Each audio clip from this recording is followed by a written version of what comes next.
Salam, kita akan belajar kembali. Kali ini kita akan belajar sebagai seorang hamba. Di dalam Matius 25 ayat 14 sampai 30. Di sana dikisahkan bagaimana menjadi seorang hamba yang berkenan. Karena kita semua ini adalah hamba Kristus.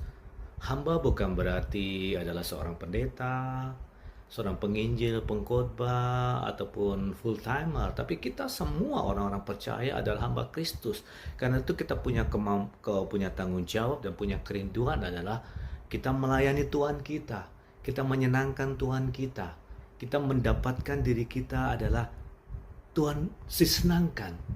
Bukan kita mencari muka, tapi memang sebagai tanggung jawab sebagai seorang hamba adalah supaya kita bekerja sebaik-baiknya, kita menjalankan bagian kita dengan sebaik-baiknya, kita memikirkan apa yang terbaik supaya kita lakukan untuk Tuhan kita dan kita mendapatkan pujian daripada Tuhan kita, karena dari Tuhan kita mendapatkan upahnya.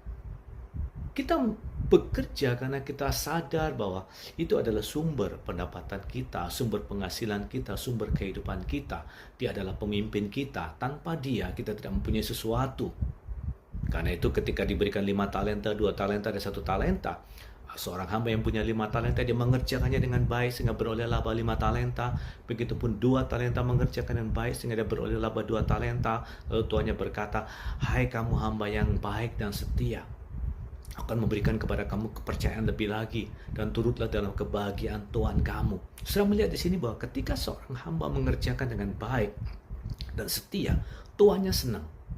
Dan ketika tuannya senang, tuannya itu juga memberikan kepercayaan lebih lagi. Ketika tuannya senang juga dia berkata bahwa aku tidak akan membiarkan kamu yang bekerja dengan baik untuk aku tidak berbahagia. Karena itu kamu ayo berbahagia bersama-sama dengan aku. Karena aku telah disenangkan dengan hasil kerjamu, kamu juga harus menikmati bagiannya. Seseorang yang mengerti prinsip hal ini, dia akan bekerja dengan baik untuk tuannya. Karena itu di dalam Alkitab mengatakan bahwa carilah dahulu kerajaan Allah serta kebenarannya, maka semua akan ditambahkan kepadamu. Kita pikirkan apa yang bisa kita lakukan untuk Tuhan. Kita pikirkan apa yang bisa kerjakan untuk Tuhan. Nanti ketika kita memikirkannya, Tuhan menambahkan kepada kita dan memberikan kebahagiaan kepada kita. Sebaiknya seorang hamba yang tidak mengerti, hamba yang jahat yang punya 1 talenta, dia menyembunyikannya, dia berkata, "Aku tahu Tuhan, Engkau adalah Tuhan yang jahat.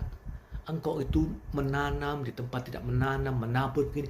Istilahnya bahwa dia merasa bahwa dirinya diperalat, dia dipekerjakan oleh Tuhan tanpa mendapatkan apa-apa. Semua pekerjaan dia yang untung itu lebih banyak Tuhannya daripada dirinya sendiri. Dirinya kayaknya dirugikan, dia merasa kayak dirinya tuh hanya sekedar alat atau budak mungkin dalam pemikiran, dia menyembunyikan. Saudara yang buta dan tidak mengerti bagaimana Kristus telah mati buat saudara, Kristus telah lahir untuk saudara, Kristus telah menebus saudara, Kristus memberikan hikmat kepada saudara, Kristus memberikan kepandaian kepada saudara, kesehatan kepada saudara. Saudara akan berpikir bahwa Tuhan saudara adalah jahat.